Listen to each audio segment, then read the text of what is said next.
So this talk is a little bit longer. We're going to go into the guts of WebKit.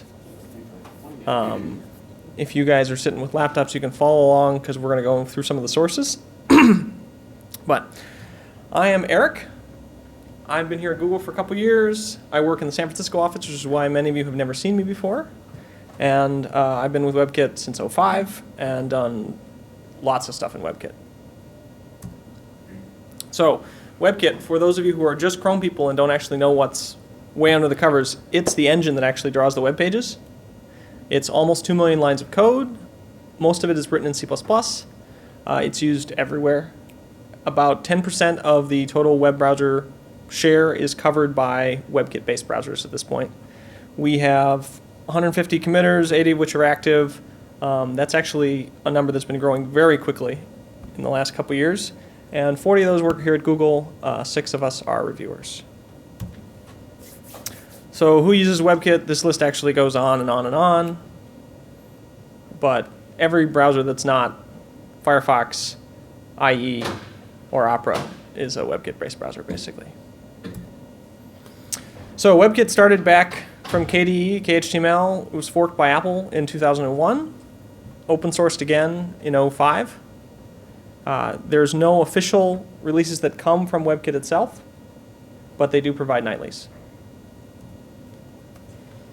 So WebKit is somewhat of a confusing term because it refers both to the project and a library itself called WebKit. That thin library that sits on top that you actually link against is what is responsible for interacting with the operating system. Web core, which is mostly what we're going to be talking about today, is where all the rendering actually happens. And then there's a JavaScript library below that, which is normally JavaScript core, but we use V8 for Chrome. So here's a pictorial representation. The platform directory, which you see there in gray, is all the hooks for talking to the operating system, which Darren talked about some in his talk. So what does a browser do? A lot of things. This is a few of them.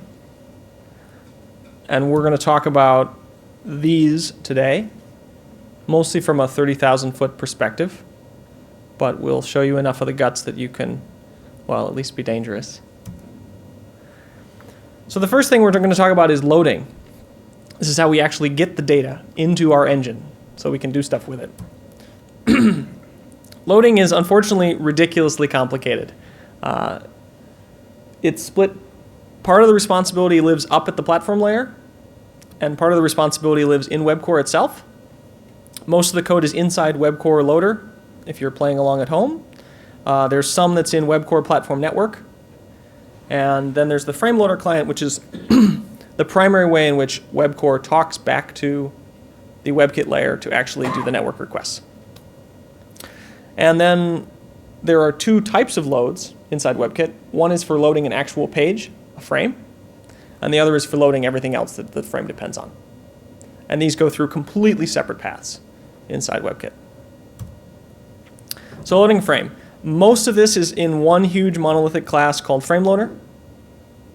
It touches a bunch of other pieces, but that's where most of it resides. There's 3 phases that you care about if you're looking at this from a high level. The first of which is the policy stage. This is where WebCore kicks off the initial load. We go into the policy question. We ask the embedder, WebKit, do you want to allow us to open this window? This is a pop-up. Should we block it? This is where we as Chromium make a decision. You are navigating to a tab that is no longer in the same domain. So you're in Gmail, and you click on an apple.com link. We're going to fork off a new process during this policy decision stage. The second stage is the provisional phase, and this is where we make a decision as to whether this is a download. So where we're going to shoot the process that we just created in the head, and we're going to actually let the browser handle the download, or whether we're going to commit this load, and it is going to replace the current contents. So you click on a link, and if it's a committed load, it replaces the contents of the page. And then once you get committed, that's what you actually start parsing, and this is where the actual data transfer, incremental display, that sort of thing happens. Was this create a new process part of WebCore, or is this part of Chrome you're trying to The creating a new process is all part of Chromium. I was just identifying that as that's where we hook in. Loading a subarray source. This is done by an interface called DocLoader, and this is where it hits the WebCore in-memory cache called cache. DocLoader is a device that you hand it the URL and it gives you back a cached resource. And it may have to talk to the loader to do that, it may have to talk to the cache to do that, but in the end it gives you a cached resource. And the cached resource is what actually handles all the callbacks and produces an object in the end that you can deal with, like a font or an image. So that's a simplified, very simplified view of loading. The next stage that we go through is parsing. This is where we make a DOM tree. So there's several parsers inside WebKit, but the two that you care about are the HTML parser and the XML parser. We take the data stream that comes off of the network and we feed it into a tokenizer, either the HTML tokenizer or the XML tokenizer. And then from those we parse it. The XML tokenizer is actually libxml under the covers, at least under most platforms. And so it actually hands us SAC-style callbacks, and we don't have to have separate parsing logic. At this time, we also do things like handling DNS prefetch. We do preload scanning for starting image loads and CSS loads before we've actually finished parsing the entire page. And this is when the XSS auditor runs. Okay, so in order to talk any further, we need to talk about some of the data structures that WebKit actually builds from this data that we just parsed off the network. The first of which is the DOM tree. In this forest of trees, lots of trees.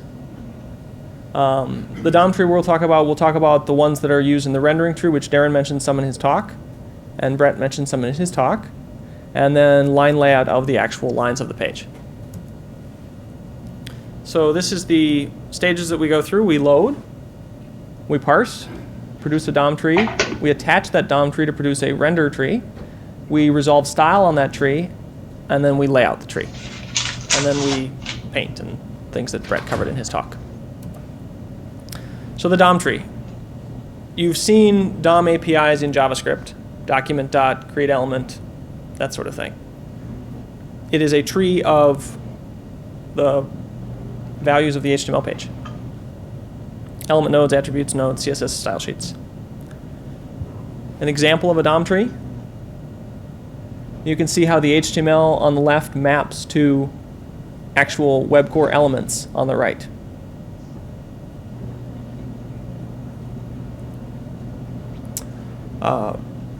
The DOM tree is one piece. The rendering tree is what we produce from the DOM tree. This we hold all the style information, links to things like plugins, shadow nodes for forms. This is what we actually lay out, resolve style on, and finally tell the paint. What's a good testing? I'm sorry? What does good testing mean? When you click on a link, what did you actually click on? When you hover over a page, where did the hover event go? So you have to figure out what node that hits. So yes, so within what we refer to as the rendering tree, there are actually 4 trees that we care about. Render objects, render styles, render layers, and line boxes. The render object tree is everything that we need to paint. It is hung off of the DOM tree, and it's only created for rendered content. So if you say display none, a div, the entire render tree that might exist underneath that is gone. We never create one for it. If you display none a plugin, we never bother to load the plugin because it never gets a render. This is what a render object class would look like. If you have the source in front of you, there's a lot more methods to this. But you can see it knows how to lay out itself. It knows how to paint. It can give you the size of the tree underneath it. It points back to the DOM tree. That's what the node is. It hangs style off of it, and it has layers that hang off of it. We'll talk about layers in a minute. Some example render objects, blocks, inlines, images, text. There are some base classes for the render tree, one of which is the box model object, which is basically everything that follows the CSS rules is a box model object. Everything that follows SVG's rules, which are completely separate, inherit from the SVG tree.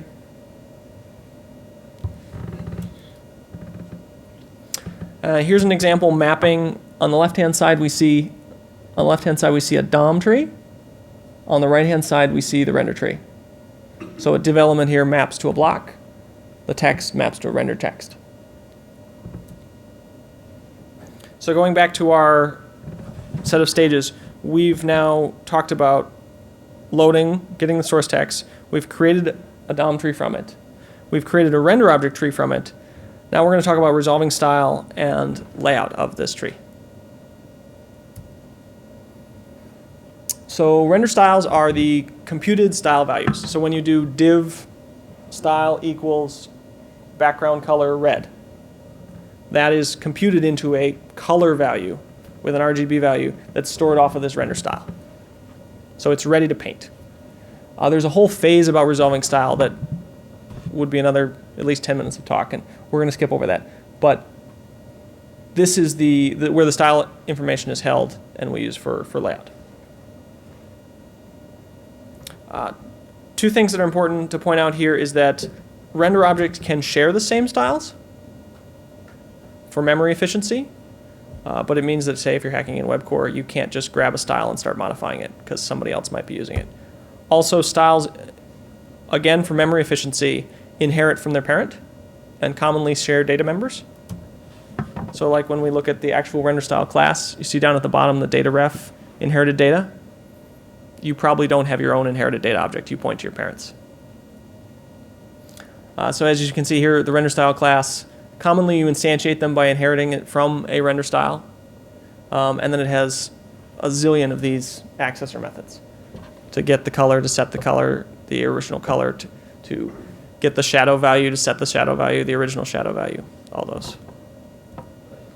Mm-hmm. When you say it's owned by the render tree, does that mean a render object will hold a reference to the render styles that apply to that object, or something else? The rendering tree will create, the rendering tree will create styles and hold pointers to them, yes. The render object tree will? Technically, the method is actually in the DOM tree, but the styles are held off of the rendering tree. Okay. Yes. Are the render styles objects immutable since they're shared? The render style objects are not immutable, but they are shared. So you just have to be careful to do all the changing before you. You have to clone one. If you for some reason are modifying a style outside of the CSS system, normally you would just tell the CSS system, I'm changing this attribute or whatever, and it would take care of making styles shared correctly, etc. But if you are manually overriding a style, you need to clone it first. Okay. So we've covered all the way to style resolution. Now let's talk about layout. We've covered render objects, render styles. There's render layers, which is another sparse tree which is connected to the render object tree. Layers are for things like transparency, scrolling, the whole clipping, that sort of thing. And they actually end up as textures on the iPhone, so on the graphic card. And we use a similar API for passing from, Brett talked about passing textures from the renderer to the browser. That uses CG layer. We use something similar here in WebCore. Here's some example HTML and annotation of where the layers are. So you can see when we give that span and opacity, it gets a layer. And we give the div overflow, it gets another layer. And we create a tree of these. But so more of these individual elements have render objects than those that have layers.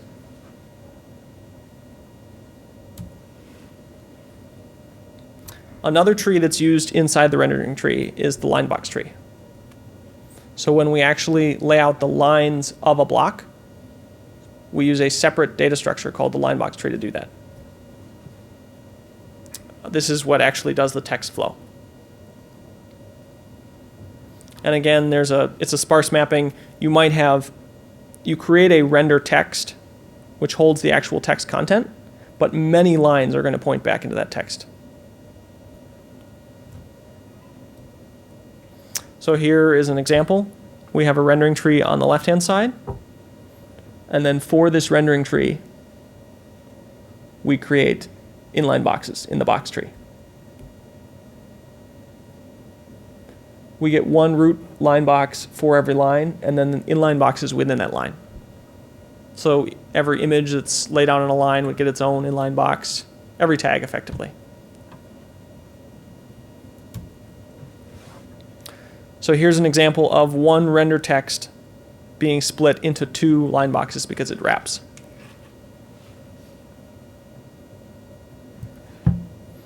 One other thing that's also held in the rendering tree are shadow trees. These are DOM trees, which are held off of the rendering tree,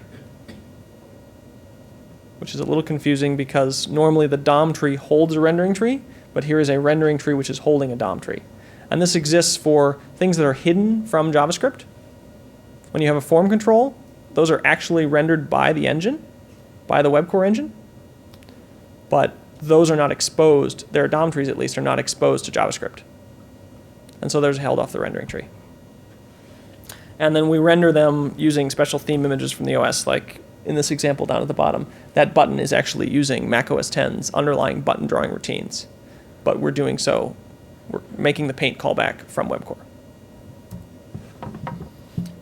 Okay, so we've talked about the data structures that get us to the point where we can actually do a layout. Now let's talk about a layout. And there's actually a really good example of what layout looks like, thanks to our friends at Mozilla. This is an example of Gecko laying out Google.com. You can see those are recs representing the rendering tree. And it's creating them all, and then it's moving them into place.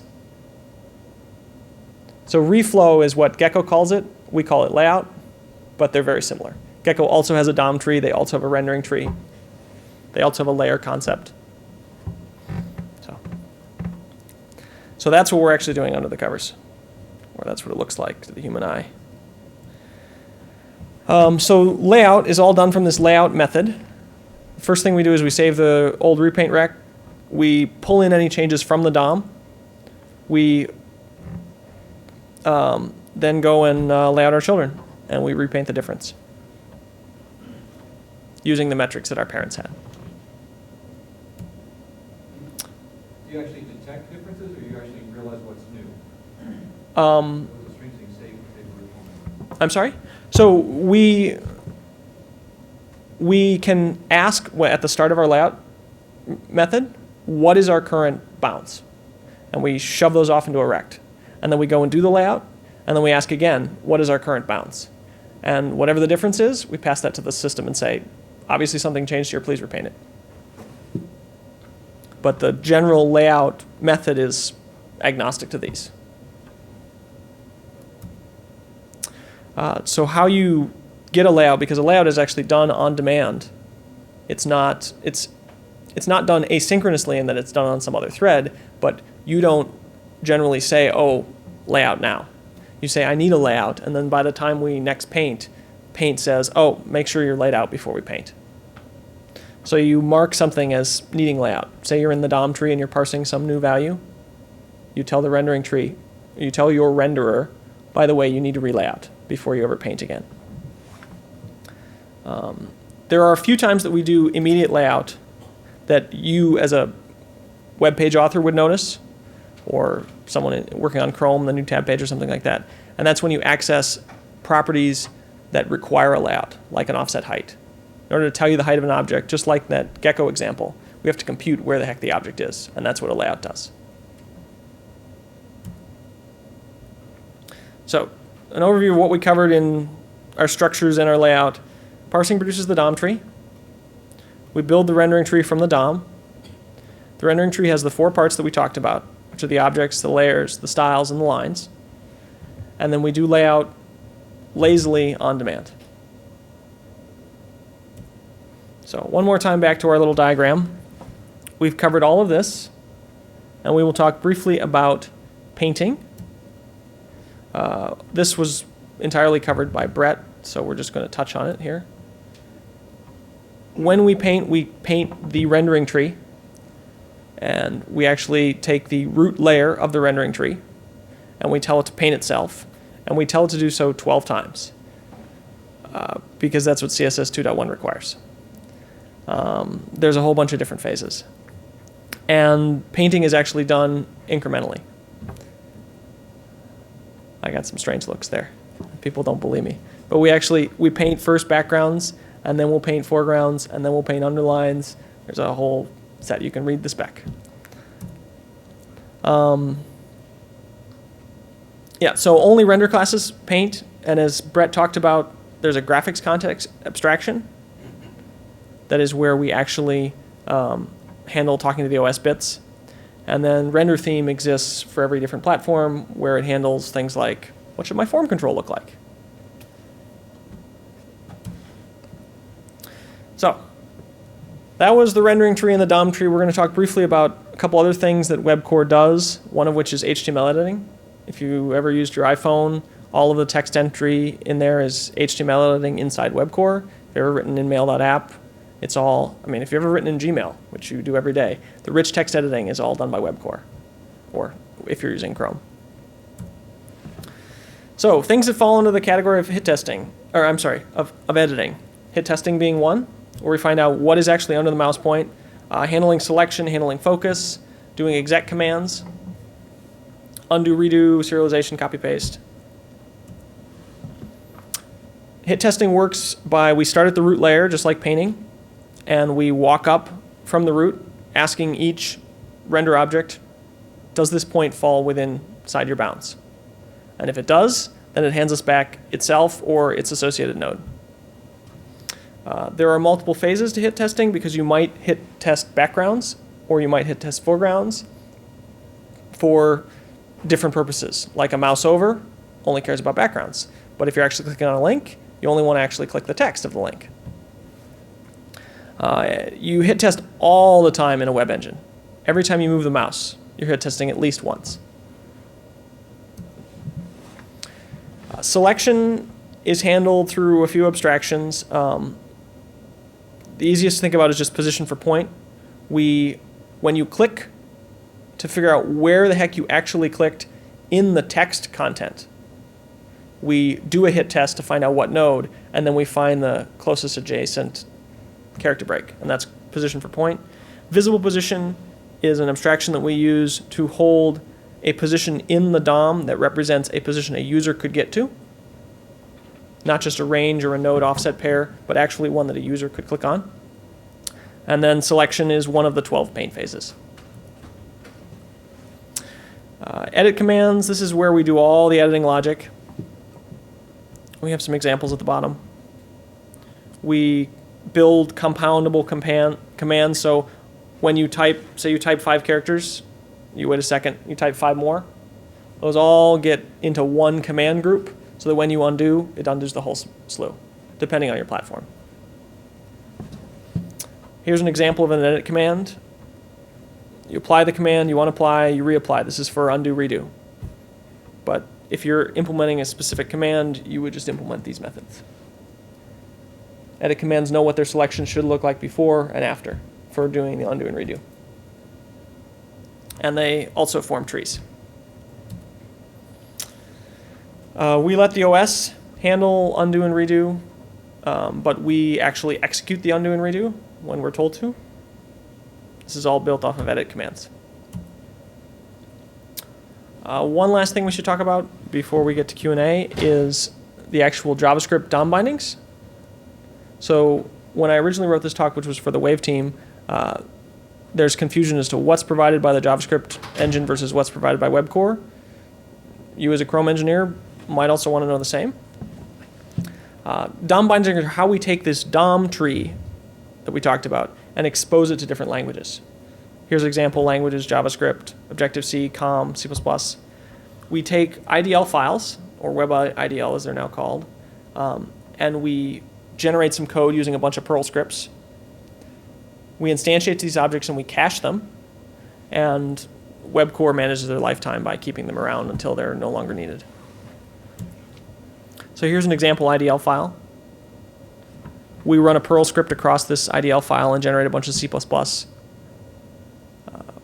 And that would be for JavaScript, or we generate some other C++ that would be for COM, or we generate some other C++ that would be for JNI bindings. Objects that are provided by the JavaScript engine itself, all the basic primitive types, access to the prototype, up the callee chain, getters and setters, toStrings. Things that WebCore provides are all of these things that you actually think of as the DOM. And that's pretty much all of the talk. We can talk briefly about bugs. You guys should know how to file bugs at this point. Basically, you file them at bugs@webkit.org, and we fix them. Because although we have a lot of committers here, we don't have a lot of people who work 100% on WebKit, and so a lot of the bug fixing actually happens upstream. Pam covered how to write a test case, examples of what a good test case looks like. These are resources for how you find out more about WebKit. See what WebKit implements. You can actually look at the IDL files or the .in files. How you contact the WebKit folks, including some Google-specific resources, including the last one, which reaches the Safari team. And that's it. Questions, comments, concerns? Hold on.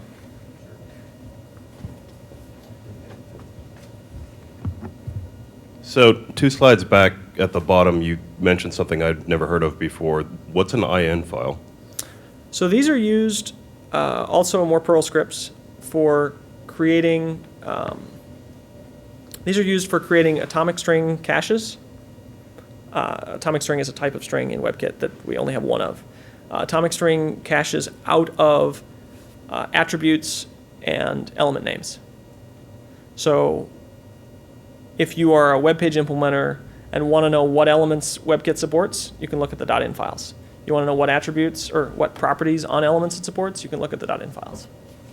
Okay, thanks. The other question I had is you said in talking about editing with undo and redo, you let the OS handle undo and redo. What do you mean by that? So we don't catch the command Z, and we let the OS level stack management. We pass to Mac OS X and say, we have an undo event that just happened. Add it to your undo stack. And it manages the menus for us, etc. WebCore itself doesn't deal with that. The WebKit layer takes care of that. Okay, but we are actually the ones that are implementing the commands that take the actions that happen when you have apply or unapply an action, right? Correct. Those edit commands do those. I think your mic just died. This one's alive.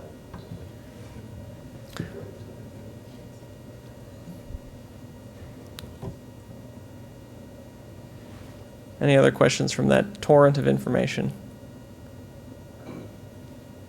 Great. So you talked a little bit about that a bunch of those trees aren't actually built if, say display equals or display is none. Mm-hmm. What exactly happens? Like, what's the process when display becomes, something else like black? Mm-hmm. Could you explain how those trees are then built on, on demand or whatever? Okay.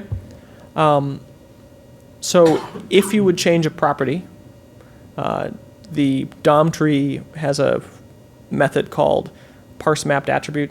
Just it handles attribute parsing when you change an attribute. That would learn about the change. It would pass it off to the style system. The style system would change the display. Notice that, oh my God, we need a renderer now. It would create a renderer for the DOM object. We'd resolve style for it and all of its children. We'd go through the normal process that you would during parsing. when you create the element, and you attach it by creating a renderer for it. And then also, what's the level of dependency in terms of the different trees depending on the previous one? Like, do they all have pointers bidirectionally, or how does that work? The only bidirectional pointers are from the DOM tree to the RenderObject tree. The RenderObject has pointers to the render layers, which actually do also have pointers back to the render objects. The render objects have pointers to the render styles, but the render styles do not have pointers back to the render objects. And the line boxes, the block has a pointer to the root line boxes, the list of them. And the individual line box do point back to their render objects. So there are more bidirectionals than I initially implied.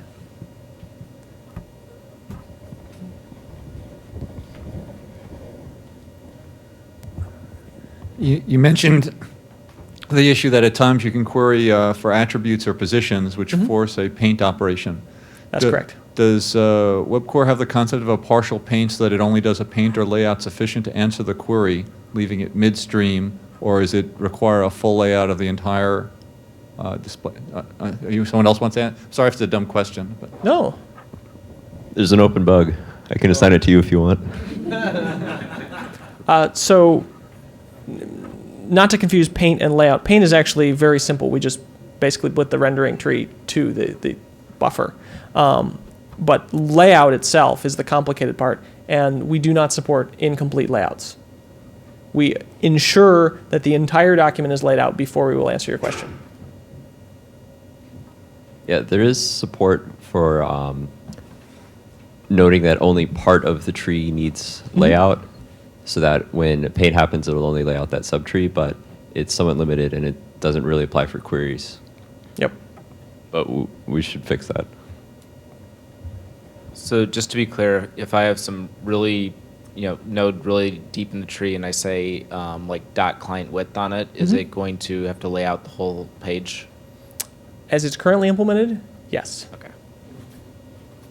In the most extreme, it could be the top element, which is just completely obvious from the first look, yet the entire page down to Well, so when that happens, when it's just the top element that you're trying to lay out, you may have not even finished loading the entire page. And in that case, we will do a layout of the 3 elements that are in the DOM, and it won't take very long. But if you've loaded the 1,000,000 element page, and then you finally ask for some piece and we haven't laid out the rest of the page, then yes, it would take a while. Or longer than it would need to. There's some objects that manage object lifecycle. So in some places there's raw pointers passed around, and sometimes there's these other objects. Are there any rules as to when you should use a raw pointer and when you should use one of these other objects? Aha.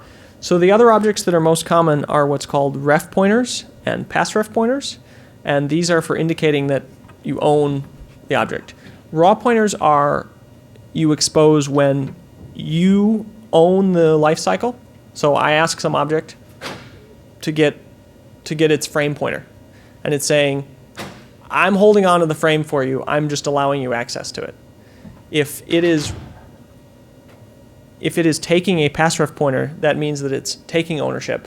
And ref pointers are generally not used in arguments and returns. Ref pointers are used to maintain ownership and take care of the deleting during the destructor, or letting go of the ref during the destructor. Thanks. If you want to know anything more about the passref pointers and ref pointers and all that stuff in WebKit, if you just Google for passref pointer, I think it's the first result. It's a really, really great document on webkit.org about when to use different ones and that kind of stuff, and explaining the history. Yep.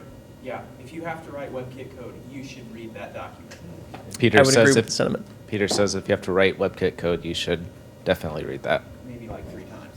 Maybe Darren 3 Adler wrote times. it. Darren Adler wrote it. As you said, you Google passref pointer and it'll be the first hit.